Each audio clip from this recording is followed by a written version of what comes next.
오늘은 금리 인하 이후 미국 증시가 어떤 사이클을 보일지, 그리고 테슬라는 그중 어떤 포지션을 가져갈지 말씀드리겠습니다. 미국 중앙은행 연방준비제도가 2024년 9월부터 시작해서 3번 연속 기준금리 인하를 단행했는데요. 악화되는 고용 상황에 대응하기 위해 금리 인하를 이어가고 있지만 3%대에 올라선 물가와 향후 관세발 인플레이션 압력을 감안한 매파적 금리 인하는 분석이 나오고 있습니다. 특히 이달부터 3년 6개월 만에 양적 긴축도 종료하면서 그동안의 긴축적 통화 정책에서 벗어나는 모습인데요. 따라서 유동성 확대에 대한 기대감을 키운 것도 호재로 작동하는 시장입니다. 그리고 제롬 파월 연준 의장의 임기는 2026년 5월까지인데 금리 인하에 조심스러운 인물이죠. 반대로 대폭적인 금리 인하를 지지하는 트럼프는 2025년 초까지 일찌감치 후임자를 지명할 예정인데, 도널드 트럼프 대통령이 차기 연준 의장 인선과 관련해 금리 인하를 지지하는 인사를 발탁할 것이라 밝혔습니다. 금리 인하 사이클은 지속되고 2026년도 분명히 추가 인하로 유동성이 증가하는 형태가 나타날 텐데, 그래서 기술주가 계속 주도할 수밖에 없는 이유가 되는 거죠.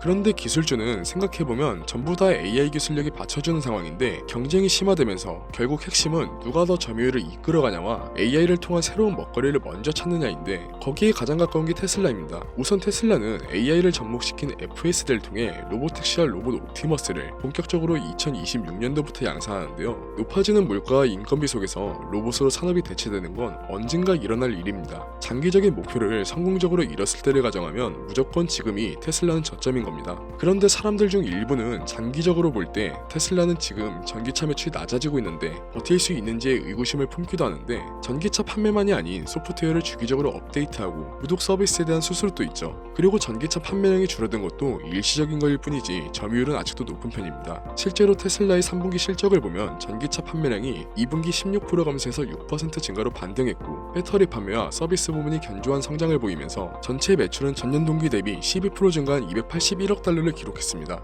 그럼 테슬라의 2026년 계획을 구체적으로 보겠습니다. 우선 로보택시 사이버캡인데 2026년 2분기부터 본격적인 양산에 들어가고 연간 200만 대, 궁극적으로는 400만 대를 생산하는 것이 목표입니다. 가격은 약 2만 5천 달러로 우리 돈 3,500만 원 수준으로 예상되고 있고, 페달과 핸들이 없는 완전 자율주행 차량이죠. 머스크는 2025년 말까지 8개에서 10개의 대도시에 로보택시 서비스를 운영하고 1000대 이상 차량을 도로에 투입할 계획이라 밝혔습니다. 그리고 휴머노이드 로봇 옵티머스도 2026년 말부터 본격적인 양산에 돌입하는데요. 당초 2025년 목표를 1년 연기한 건데 로봇 손가락 설계 완성과 전반적인 완성도를 높이기 위함이었죠. 머스크는 3세대 옵티머스가 포크로 찌르지 않으면 로봇인지 사람인지 구분 못할 정도로 현실감 있게 완성될 거라 주장했습니다. 테슬라는 2026년 목표로 100만 대 로보택시와 100만 대 옵티머스 생산을 내부적으로 제시하고 있고, 이를 위해 AI팀이 전례 없는 강도로 작업하고 있다는 보도도 나왔습니다. 그래서 정리하자면 금리 인하 사이클이 2026년까지 지속되면서 유동성이 증가하는 환경에서 기술주가 주도할 수밖에 없고, 그 중에서 또 AI를 실제 산업에 적용시키는 테슬라의 포지션이 가장 유리합니다. 로보택시는 이동수단의 혁명이고 옵티머스는 노동력 대체의 혁명이죠. 높아지는 인건비 속에서 이 두 가지는 선택이 아닌 필수가 될 겁니다. 물론 단기 변동성은 여전히 클 수 있고 전기차 매출 감소 같은 우려도 있지만, 장기적인 관점에서 테슬라가 목표를 달성한다면 지금은 분명히 저점이라는 거죠. 2026년은 테슬라에게 가장 중요한 해가 될 겁니다. 로보택시 양산과 옵티머스 양산, 그리고 FSD 상용화, 모든 게 현실화되는 원년이 되는 거죠.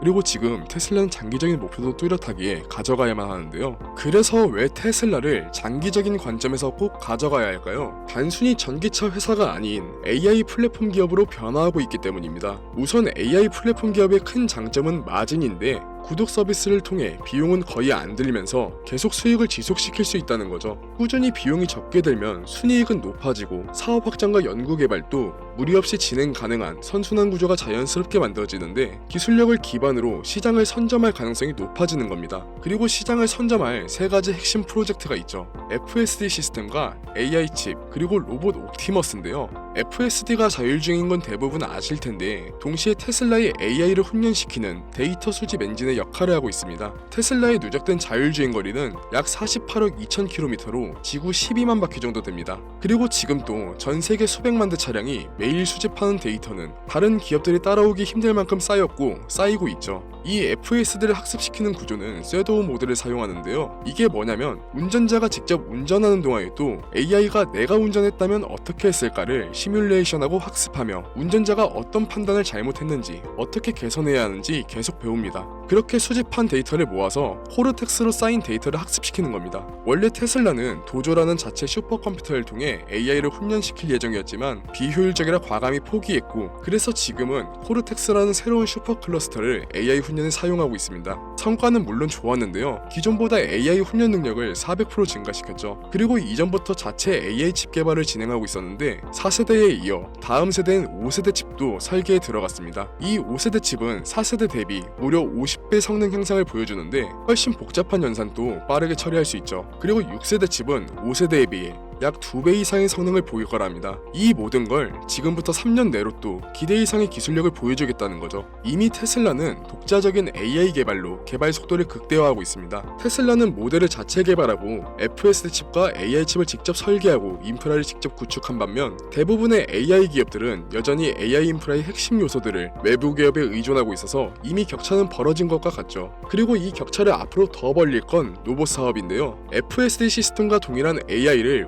옵티머스에 적용해서 운전에서만 사용하는 걸 넘어 일상생활과 산업에서 사용할 수 있는 로봇이 탄생하는 겁니다. 또한 인간의 노동력을 대체하게 되면서 옵티머스를 통해 인력난 해소와 비용 절감이 가능해지는 거죠. 사람과 달리 쉬지 않아도 되는 옵티머스가 노동력을 대체한다면 장기적인 생산성과 경제 성장의 한계를 돌파할 수 있는 겁니다. 결국 FSD 전 세계에서 데이터를 모으고 자체 AI 칩으로 빠르게 학습시키고 옵티머스로 노동력을 대체하는 완벽한 밸류 체인을 형성하는 거죠. 물론 일각에서는 회의적인 시각도 있긴 한데요. 개발 지연이나 경쟁 심화 그리고 규제 같은 이야기들인데 이런 리스크는 이미 주가에 반영되어 있기 때문에 오히려 지금이 기회인 거죠. 실제로 테슬라는 약속한 걸 결국엔 다 이뤄냈고 전기차 대량 생산과 기가팩토리 건설도 모두 불가능하다는 말을 들었지만 결국 해냈죠. 그리고 경쟁사들을 보면 자율주행 사업을 접거나 자동차 제작 자체를 포기했습니다. 이어서 규제 문제도 해결되고 있죠. 미국과 중국에서도 자율주행이 허용됐고 FSD 출시를 승인받았습니다. 이렇게 리스크는 없애나가고 있는 와중에 삼성과 TSMC 등 최고위 파운더리와 협력하면서 개발 속도는 더욱 빨라지고 있죠.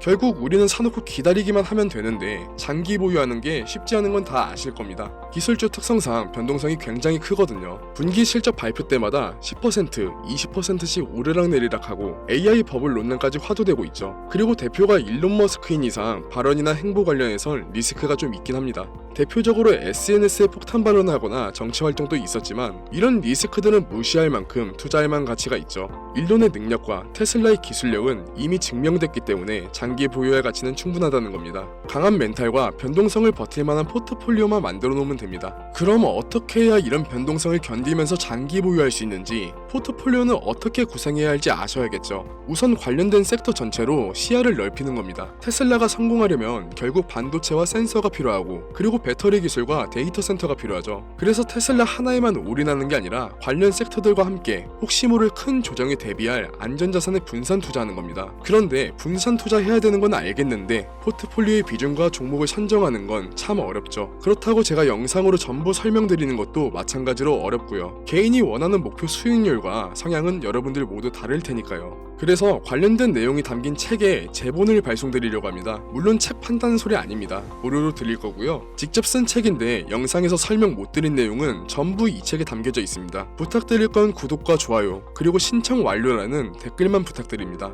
신청 방법은 두 가지인데요. 구독과 좋아요 그리고 댓글로 신청 완료라고 남겨주신 분들께서는 지금 시청 중인 영상의 설명란 또는 댓글에 링크로 들어가셔서 양식을 작성 후 제출해주시는 방법이 있습니다. 모바일로 시청 중이신 분들은 링크 누르시면 문자로 돌아가는데 문자로 남겨주시면 됩니다. 그리고 PC로 시청 중이신데 위 절차가 너무 번거롭다 하시면 PPT 하단 연락처 보이시죠? 연락처 참고하셔서 문자로 분산이라고 남겨주시면 됩니다. 문자나 양식을 남겨주시면 순차적으로 연락을 드릴 거고요. 지금까지 영상 시청해주셔서 감사드리고 더 좋은 영상으로 찾아뵙겠습니다.